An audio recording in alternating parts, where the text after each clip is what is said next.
Good morning, students. I am P. Saravanan, PGT Physics, Atomic Energy Higher Secondary School, Kalpakkam.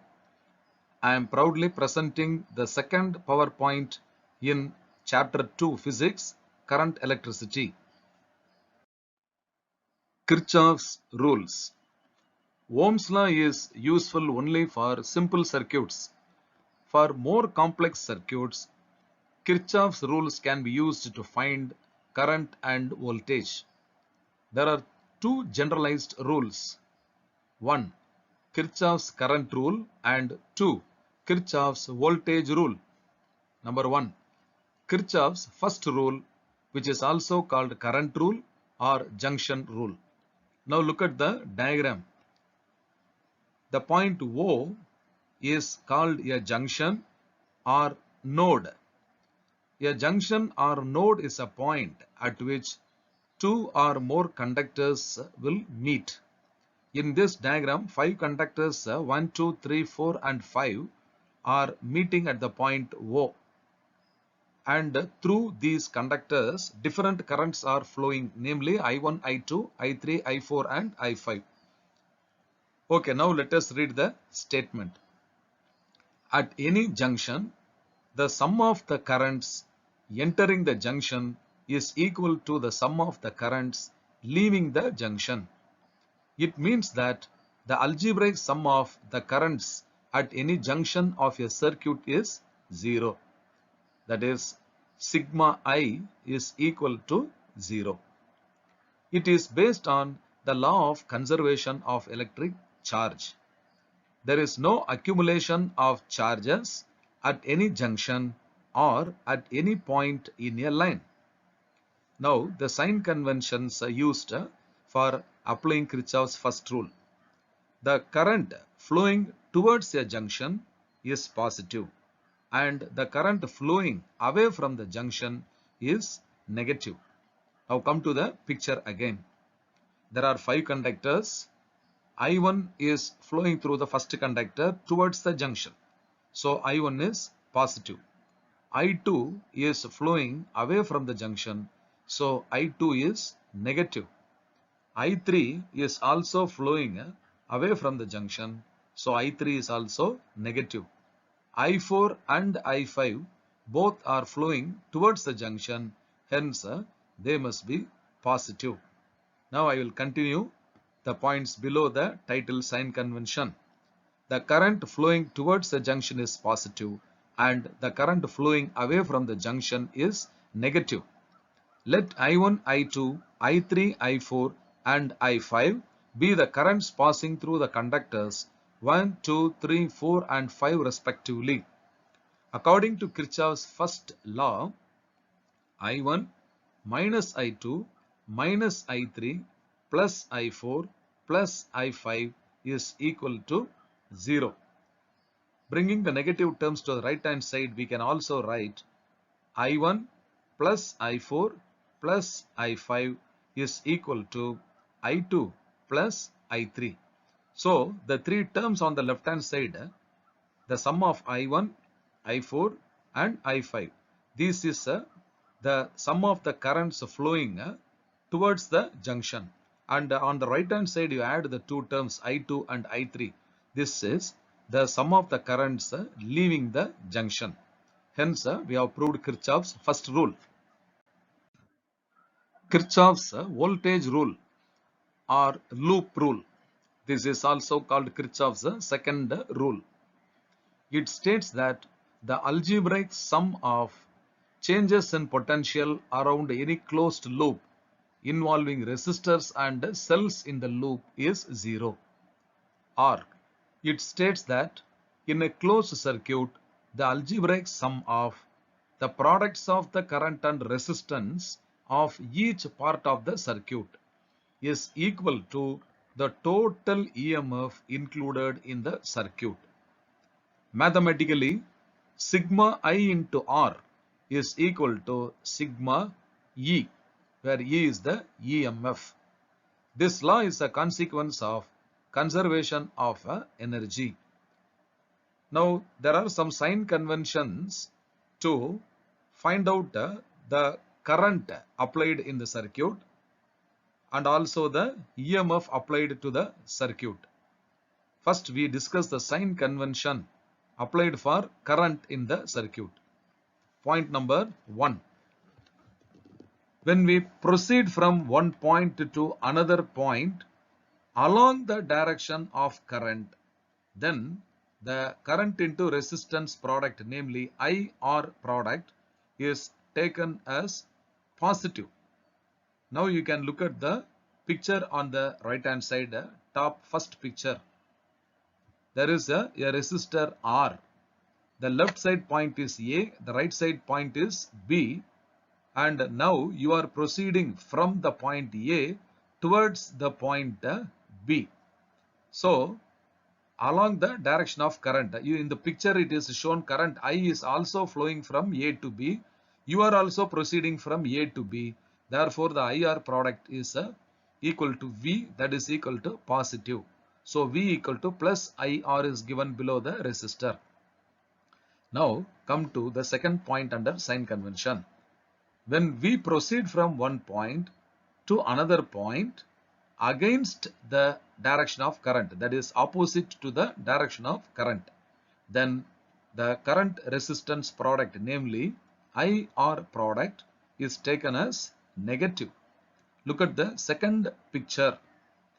The left side point is A, the right side point is B, and the current is flowing from A to B through the resistor. But we are going from the point B to A.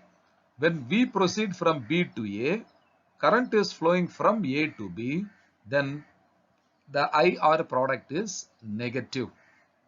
Now we come to the sign convention for the EMF. Point number 1. If the current leaves the positive terminal of the cell, then the EMF is positive. Now look at the third picture from the top. So left end is A, right end is B. A cell of EMF E is connected across AB. Now you can see that if the current, if you are moving from A to B, then the current is leaving the positive terminal of the cell. Therefore, the EMF is positive. Now the second point under sign convention is, if the current leaves the negative terminal of the cell, then the EMF is negative. Now you can look at the last picture at the bottom. So A is the left end, B is the right end. You are going from B towards A. When you proceed from B towards A, now the current is starting from the negative of the cell. Therefore, the EMF is negative. Wheatstone's bridge. An important application of Kirchhoff's rules is the Wheatstone's bridge. It is used to compare resistances and also helps in determining the unknown resistance in electrical network. The bridge consists of 4 resistances P, Q, R and S connected as shown in the figure. A galvanometer G is connected between the points B and D. The battery is connected between the points A and C. Now you can look at the circuit diagram. There are 4 junctions A, B, C and D. Between A and B, a resistor P is connected. Between B and C, a resistor Q is connected. Between A and D, a resistor R is connected. Between D and C, a resistor S is connected. These 4 resistors form the 4 arms of the bridge. Between B and D, a moving coil galvanometer of resistance capital G is connected. Now the battery has an EMF of E volt. It sends a main current of I ampere up to the junction A. This I ampere current is dividing at A as I1 ampere through P, I2 ampere through R. The current I1 flowing towards the junction B is splitting up into 2 branches, namely I3 ampere through resistor Q and Ig ampere through the galvanometer capital G. Similarly, the current I2 and Ig flowing towards the junction D will join and add up to become I4, which flows through the resistor S towards C. At C, the currents I3 and I4 will meet to make the total current I leaving the junction C. Now we come to the explanation. Let I1, I2, I3 and I4 be the currents through the branches P, R, Q and S respectively. Let Ig be the current through the galvanometer and capital G represent the resistance of the galvanometer. Applying Kirchhoff's current rule to the junction B. You can look at the junction B in the diagram. Current I1 is flowing towards the junction, so it is positive.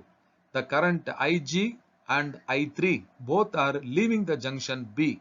Hence, Ig and I3 both are negative. So, applying Kirchhoff's current law to the junction B, I1 minus Ig minus I3 is equal to 0, or I1 is equal to Ig plus I3. This is equation 1. Next, apply Kirchhoff's current rule to the junction D. Now look at the diagram. Junction D. The currents I2 and Ig both are flowing towards D, so they are positive. The current I4 is leaving the junction D, hence it is negative. So, applying Kirchhoff's current rule to the junction D, I2 plus Ig minus I4 equal to 0, or I2 plus Ig is equal to I4. This is equation 2. Now we are going to apply Kirchhoff's second law. So for that, once again you can look at the circuit diagram. You look at the closed loop A, B, D, A. We started from A, passed through B and D and returned to A itself. So this is a closed loop, triangular in shape. Similarly, B, C, D, B is another triangular loop. One more, you start from A, go towards B, then to C, then towards D and return back to A itself. So this loop A, B, C, D, A is a closed loop. Now we are going to consider any two loops only. So first, applying Kirchhoff's voltage rule to the loop A, B, D, A. So we have to proceed from A to B, then from B to D, then from D to A and return to A itself. Okay. Now look at the picture once again. You proceed from A to B. Current I1 also is proceeding from A to B. Therefore, the IR product, namely I1 into P, is positive. Now you proceed from B to D in the downward direction. The current Ig also is proceeding from B to D in the downward direction. Therefore, the IR product, namely Ig into capital G, is positive. Then, to complete the loop, you proceed from D to A. But this time, the current I2 is proceeding from A to D. That is, against the direction of proceeding. Therefore, the IR product is negative. That means I2 into R will be negative. So I1P is positive, Ig into G is positive, I2 into R is negative. So the algebraic sum. This will be equal to the net EMF in this triangular loop. Since there is no battery in this loop A, B, D, A, sigma EMF E must be equal to 0. Now you come back to the discussion again. Applying Kirchhoff's voltage rule to the loop A, B, D, A, I1P plus IgG minus I2R is equal to 0, or I1P plus IgG is equal to I2 into R. This is equation 3.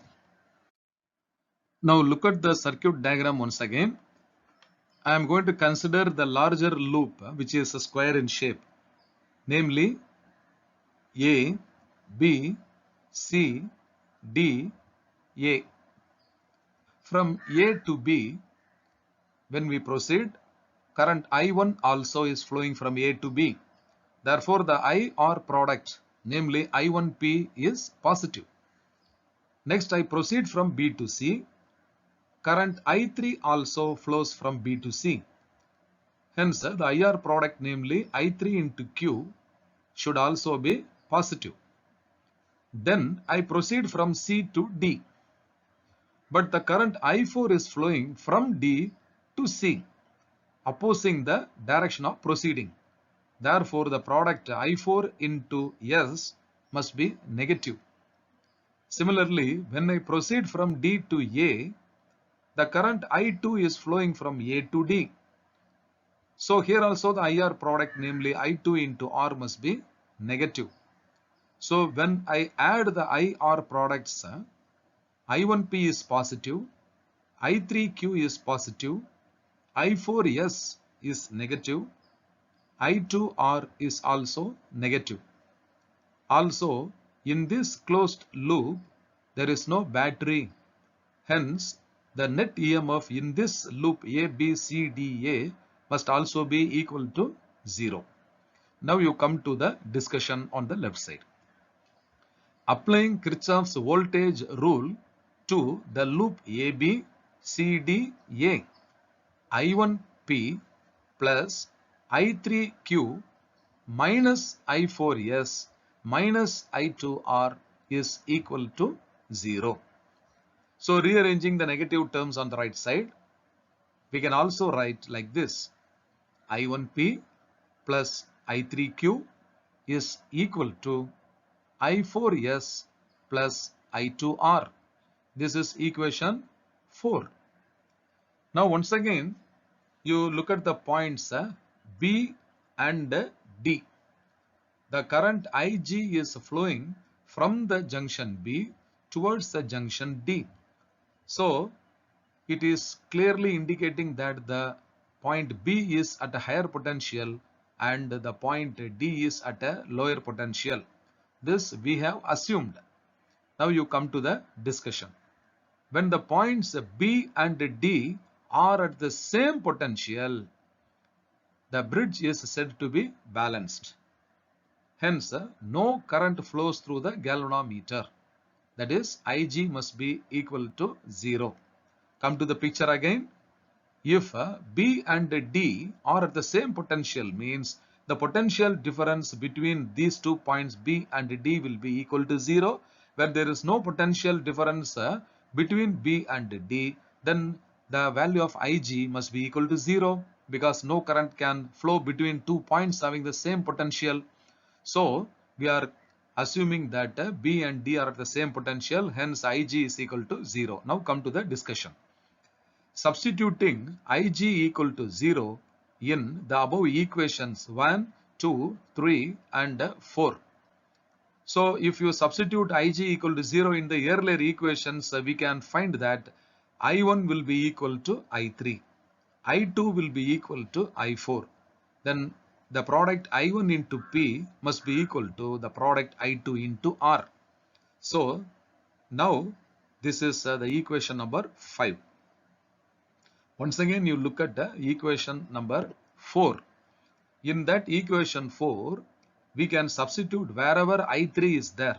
I can substitute I1 because I1 is equal to I3, and wherever I4 is there, I can substitute I2. So rewriting equation 4, I1P plus I3Q is equal to I4S plus I2R. This also can be written as I1P plus I1Q because I3 is equal to I1. Similarly, on the right side, I4S can be substituted as I2S because I2 is equal to I4. So I will read once again. I1P plus I1Q is equal to I2S plus I2R. So taking common factors on the left hand side as I1 and on the right hand side as I2, now we can write I1 into P plus Q is equal to I2 into R plus S. This is equation 6. Dividing equation 6 by equation 5, I1 into P plus Q divided by I1P is equal to I2 into R plus S divided by I2R. Now cancelling I1 and I2 on both sides, P plus Q divided by P is equal to R plus S divided by R.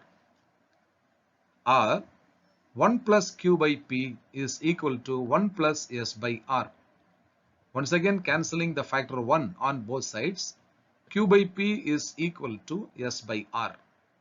Or taking reciprocal, P by Q is equal to R by S. This is equation 7. This is the bridge balance condition.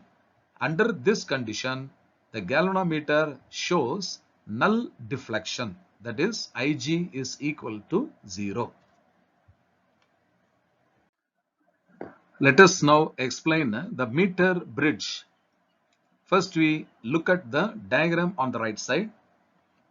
You can look at the side AC, CD and DB of a metallic conductor having two gaps G1 and G2 in between. Across the gap G1, a resistor P is connected. This is an unknown resistance. Across the gap G2, a known standard resistance Q is connected. Between A and B, a wire made up of manganese is connected. Below AB, you can see a cell of EMF E and a plug key. This entire arrangement is a modified form of Wheatstone's bridge. In addition to this, at point E, there is a series combination of a moving coil galvanometer, a high resistance and a jockey J, which is a sliding contact. Now you come to the discussion of meter bridge. The meter bridge is another form of Wheatstone's bridge. It consists of a uniform manganese wire AB of 1 meter length. This wire is stretched along a meter scale on a wooden board between two copper strips C and D. There are two gaps G1 and G2 on the top. Capital P is an unknown resistance connected in G1. Capital Q is the standard known resistance which is connected in G2. Capital J is a metal jockey which is a metallic portion sliding between A and B. HR is a high resistance.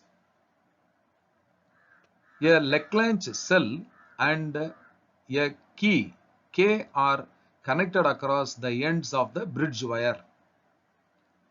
The exact position of the jockey on the wire can be read on the scale. Now I will explain once again the diagram, students. This is a modified form of Wheatstone's bridge only. In a Wheatstone's bridge, there were 4 arms and 4 resistances P, Q, R and S which were visible directly. But here only 2 resistors, namely P and Q, are visible to us. The remaining 2 resistors R and S are not directly visible. So you have to understand the length of the wire AB is divided into 2 portions, namely AJ and JB. So when the portion J is moved between the ends A and B, and at one particular position of J, there will be no current flowing through the galvanometer. So the deflection in the galvanometer will be equal to 0, and that position of jockey J is called the balance point. At that balance point, the length of the portion AJ is taken as L1 and the length of the portion JB is taken as L2. Now the resistance of the portion AJ acts as the third resistor R, and the resistance of the portion JB acts as the fourth resistor S, so that at balance condition P by Q is equal to R by S. So the four resistors in this Wheatstone's bridge are P, Q, and resistance of the portion AJ and resistance of the portion JB, at which the galvanometer shows a null deflection, that is Ig equal to 0. Now you come to the explanation. The exact position of jockey on the wire can be read on the meter scale. The position of the jockey on the wire is adjusted so that the galvanometer shows 0 deflection.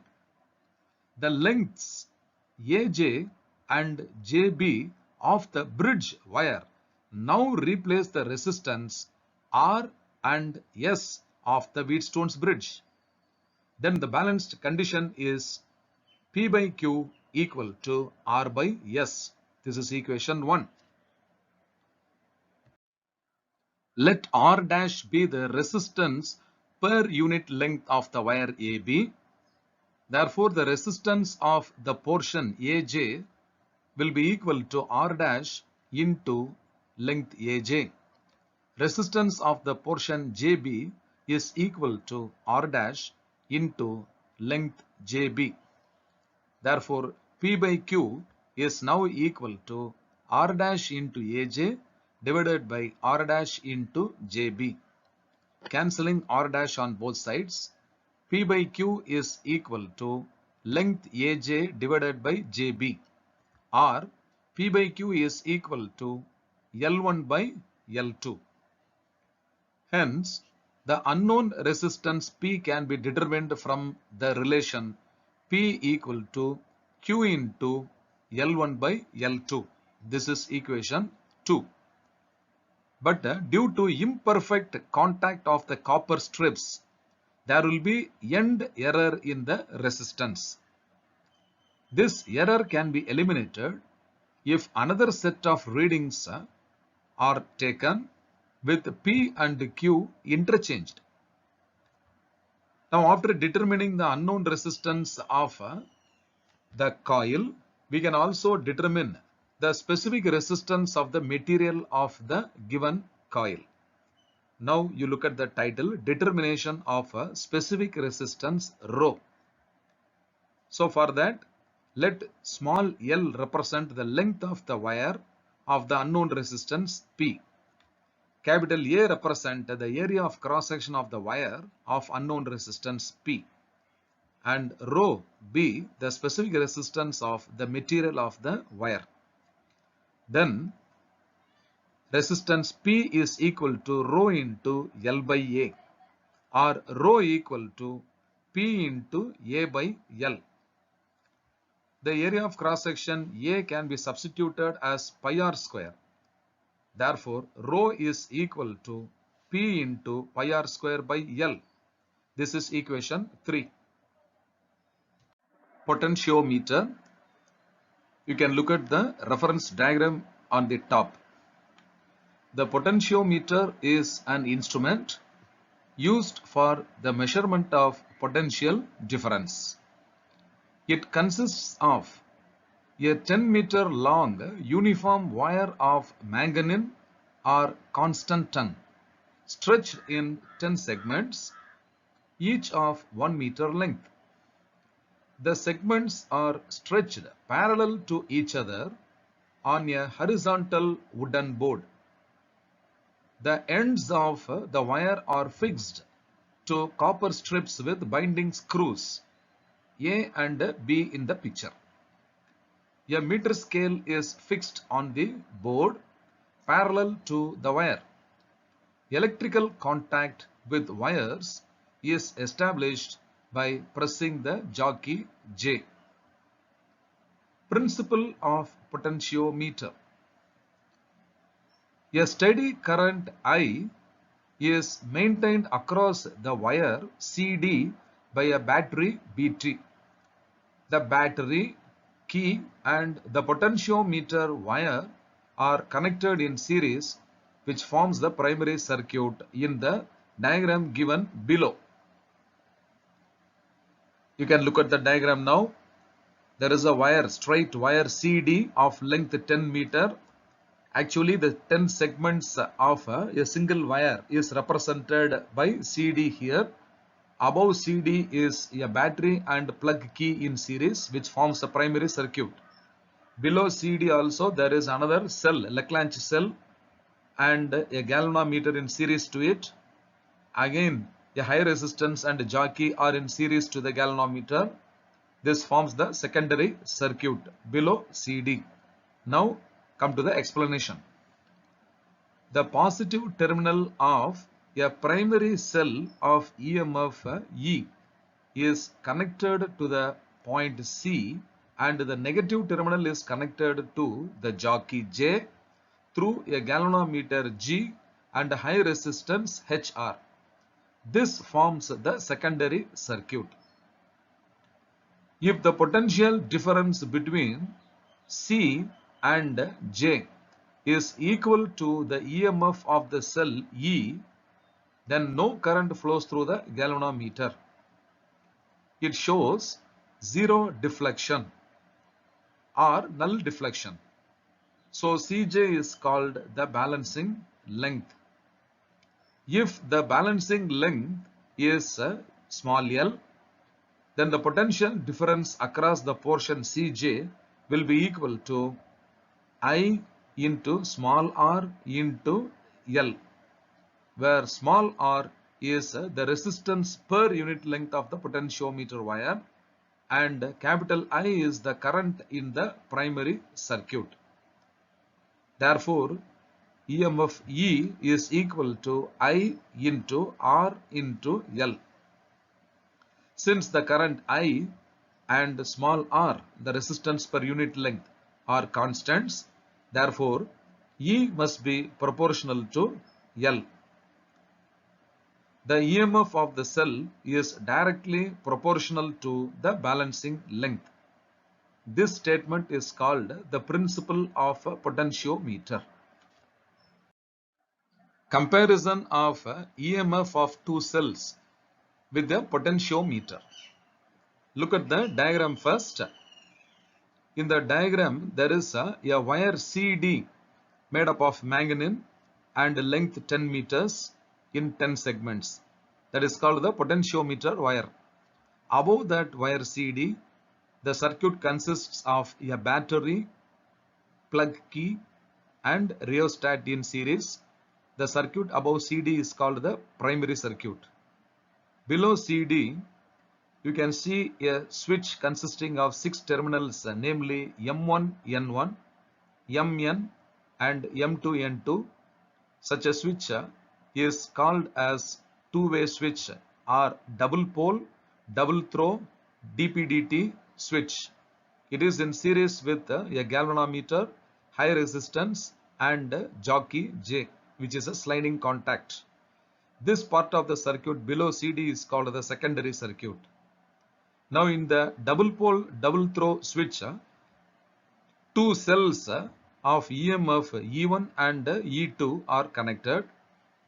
When the switch at Mn will be thrown towards M1, N1, then only the cell of EMF E1 will be included in the circuit and E2 will be excluded. When the switch at Mn is thrown towards M2, N2, then the cell of EMF E2 will be included in the circuit and E1 will be excluded. So at that time, any one cell only will be included in the circuit. Now let us go to the explanation. Potentiometer wire CD is connected to a battery and a key in series. This is the primary circuit. The end C of the potentiometer wire is connected to the terminal M of a DP-DT double pole double throw switch, and the other terminal N is connected to a jockey through a galvanometer G and high resistance HR. The cells whose EMF E1 and E2 to be compared are connected to the terminals M1 N1 and M2 N2 of the DP-DT switch respectively. This forms the secondary circuit. The positive terminals of the battery BT, cell of EMF E1 and cell of EMF E2 all should be connected to the same end C. The cell E1 is included in the secondary circuit and the balancing length L1 is found by adjusting the jockey for zero deflection. Next, the cell E2 is included in the secondary circuit and the balancing length L2 is found by adjusting the jockey for zero deflection. Then E1 must be equal to I or L1. This is equation 1. And E2 is equal to I or L2. This is equation 2, where small r represents the resistance per unit length of the wire. Now dividing equation 1 by equation 2, we get E1 by E2 is equal to I or L1 by I or L2. Cancelling the constants I, R on both sides. Therefore, E1 by E2 is equal to L1 by L2. By including a rheostat RH in the primary circuit, the experiment can be repeated several times by changing the current flowing through the circuit.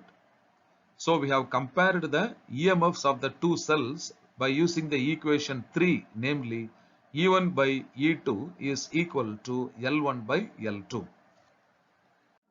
Measurement of internal resistance of a cell by potentiometer. Look at the diagram first. The potentiometer consists of a 10-meter length manganese wire CD in 10 segments. In this picture, it is shown as a single segment CD. Above CD, the circuit consists of a battery BT and a plug key K1 connected in series. This is called the primary circuit. Below CD, from the point C, a cell of EMF E is connected in series with a galvanometer, a high resistance and a sliding contact, namely jockey, in series. This is called the secondary circuit. Again, across the cell of EMF E, an external resistor R is connected in series with a key K2. This is called the secondary circuit. Now let us go to the explanation. The end C of the potentiometer wire is connected to the positive terminal of the battery BT and the negative terminal of the battery is connected to the end D through a key K1. This forms the primary circuit. The positive terminal of the cell E, whose internal resistance is to be determined, is also connected to the end C of the wire. The negative terminal of the cell E is connected to a jockey through a galvanometer and high resistance. A resistance box capital R and key K2 are connected across the cell E. This forms the secondary circuit. Okay, now we are going to understand this experiment in 2 steps. Step 1.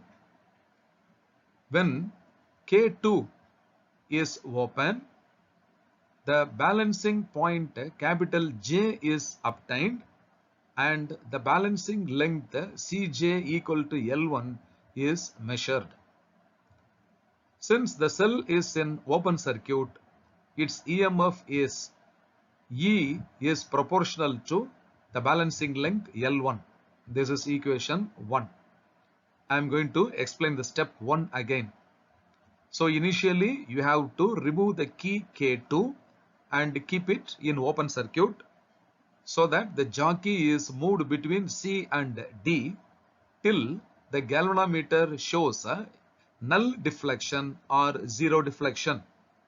So naturally the balancing length of the potentiometer Cj is equal to L1.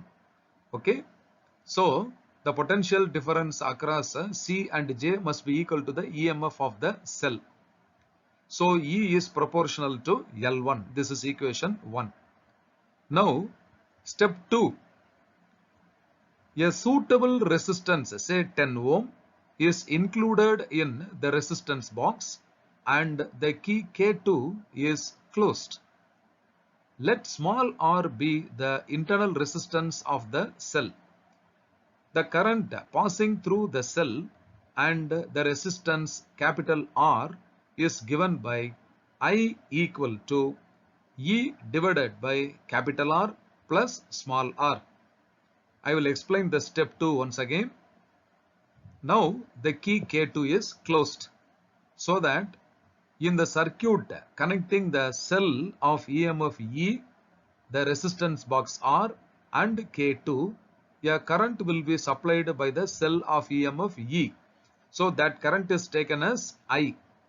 And now the internal resistance of the cell small r will also join with the external resistance capital R.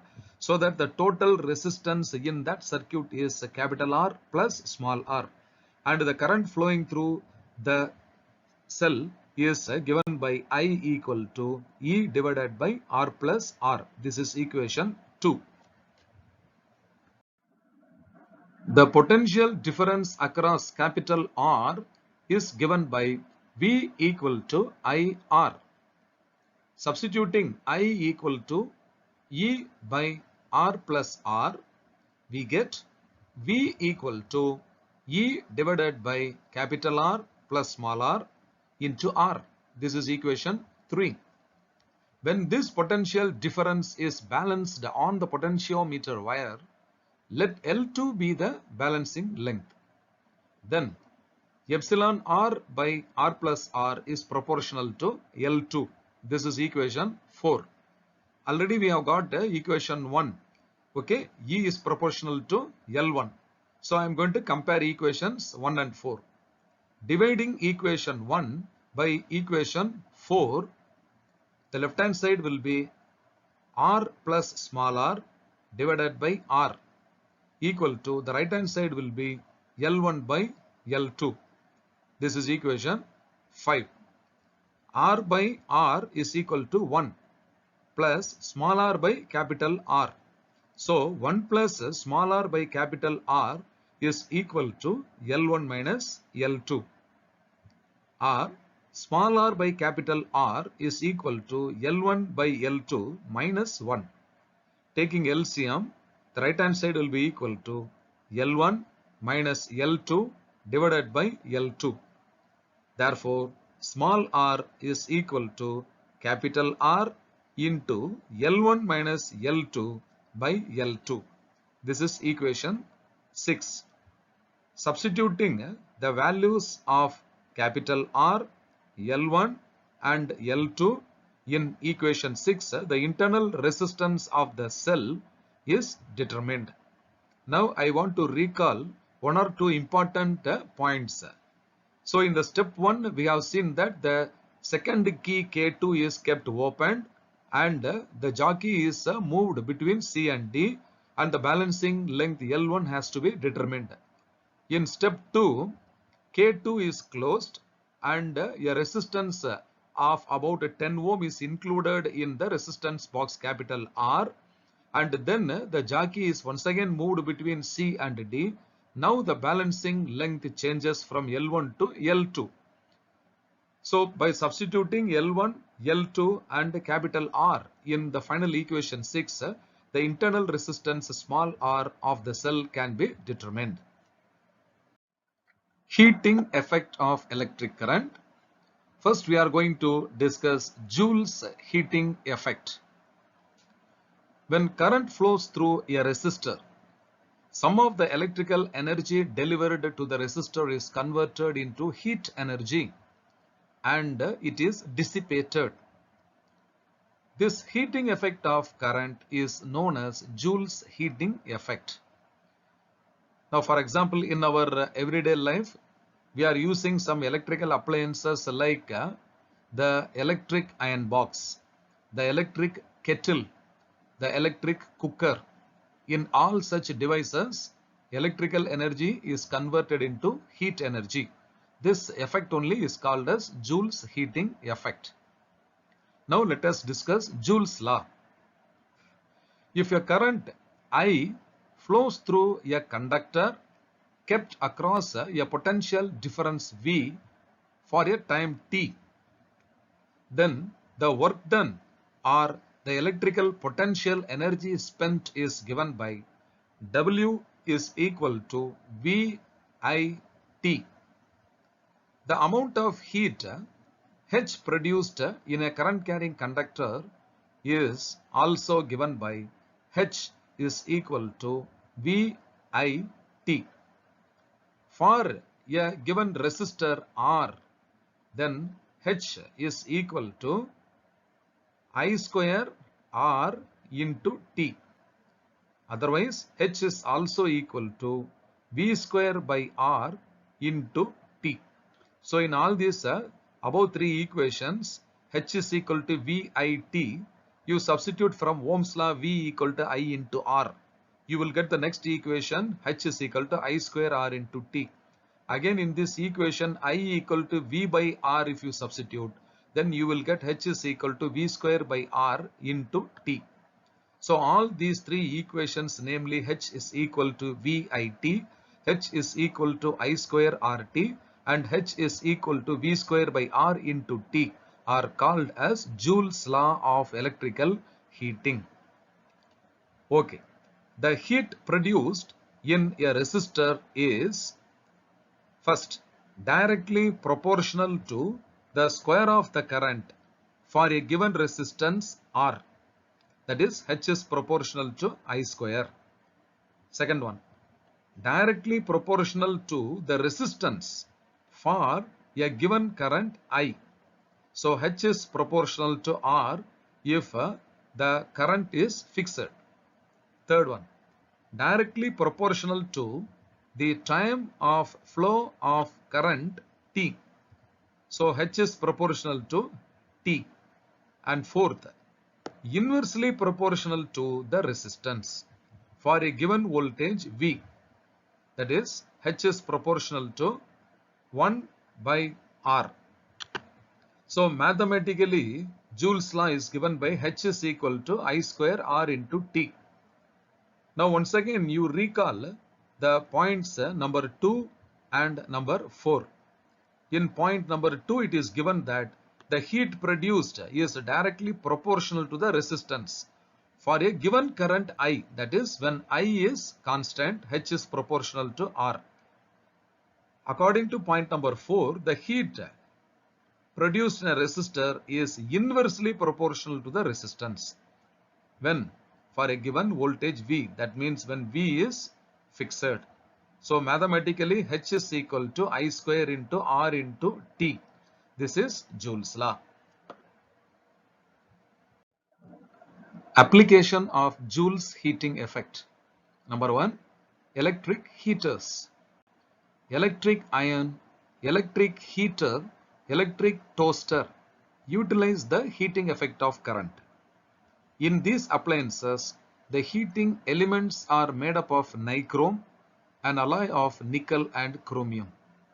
Nichrome has a high specific resistance and can be heated to very high temperatures without oxidation. Number 2, electric fuses. Fuse is a safety device used in electric circuits. It works on Joule's heating effect. During a short circuit, the resistance of the circuit becomes very low. As a result, a very high current flows through the circuit, which melts the fuse wire due to Joule heating effect, thereby breaking the circuit. This protects the appliances from damage. Fuse is always connected in series to the circuit. Let us now go through the properties of a fuse wire. 1. It has a low melting point. 2. It has a very high resistance. 3. It is made up of an alloy of copper and lead. While copper melts above 35 ampere, lead melts above 5 ampere.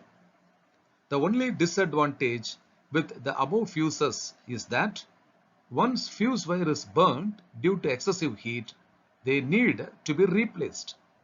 Nowadays in houses, circuit breakers, namely trippers, are also used instead of fuses. Application 3. Electric furnace. Furnaces are used to manufacture a large number of technologically important materials such as steel, silicon carbide, quartz, gallium arsenide, etc. to provide temperatures up to 1500 degrees Celsius. Molybdenum nichrome wire wound on a silica tube is used. Carbon arc furnaces produce temperatures up to 3000 degrees Celsius. Application 4. Electric lamp. It consists of a tungsten filament whose melting point is 3380 degrees Celsius, kept inside a glass bulb and heated to incandescence by current. In incandescent electric lamps, only about 5% of electrical energy is converted into light, and the rest is wasted as heat. Now let us discuss thermoelectric effect. Conversion of temperature differences into electrical voltage and vice versa is known as thermoelectric effect. 1. Seebeck effect. In a closed circuit consisting of two dissimilar metals, when the junctions are maintained at different temperatures, an EMF or potential difference is developed. The current that flows due to the EMF developed is called thermoelectric current. The two dissimilar metals connected to form two junctions is known as thermocouple. You can look at the diagram now. In the first as well as the second diagram, you can see a closed loop consisting of a copper wire and iron wire. The end points of copper and iron are joined at left as well as the right ends. So this meeting point of copper and iron is called a junction. So there are two junctions for this closed loop, and one junction is kept in boiling water, so it is called hot junction. The other junction is immersed in cold water or ice, so it is called cold junction. Since the hot junction is at a higher temperature and the cold junction is at a lower temperature, there will be a temperature difference between the two junctions. When a galvanometer is connected anywhere in this closed loop, it is deflected, means that a current flows through the closed loop. So a potential difference is established in the closed loop, and this is called thermo EMF, and the current flowing through the closed loop is called thermoelectric current. In the second picture on the right side, you can see that the junctions are reversed from the cold and the hot junctions. So whenever you reverse, the temperature difference gets reversed, and the direction of current also gets reversed. So Seebeck effect is reversible.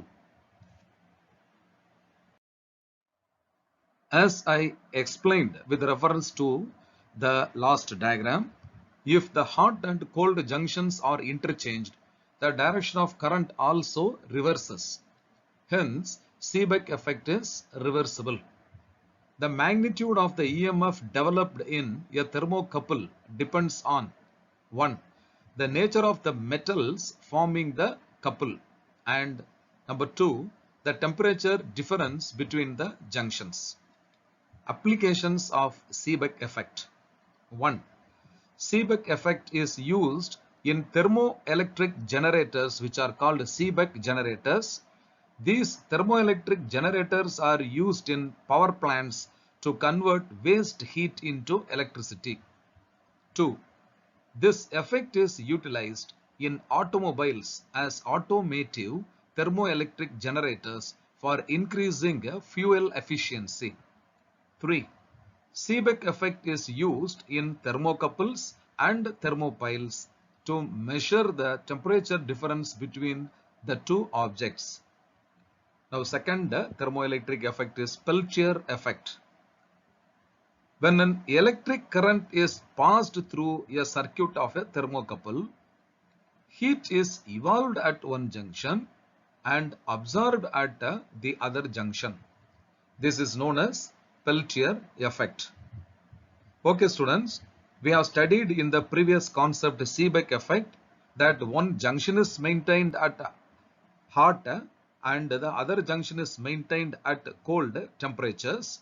Now current will flow through the closed loop. The reverse of Seebeck effect only is called Peltier effect. Here you can see that the copper wire and iron wire, they are meeting at two junctions. One at the left, namely A, and the other at the right, namely B. Here, from a battery, we pass current through the closed loop. And we find that the junction A is cooled and junction B is heated up.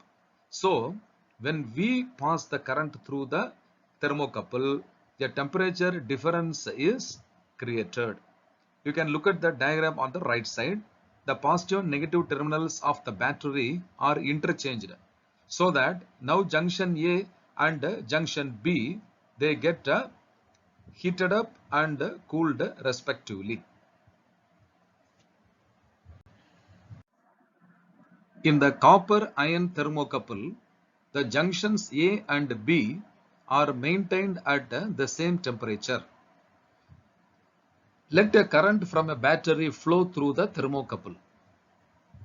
At the junction A, where the current flows from copper to iron, heat is absorbed and the junction A becomes cold.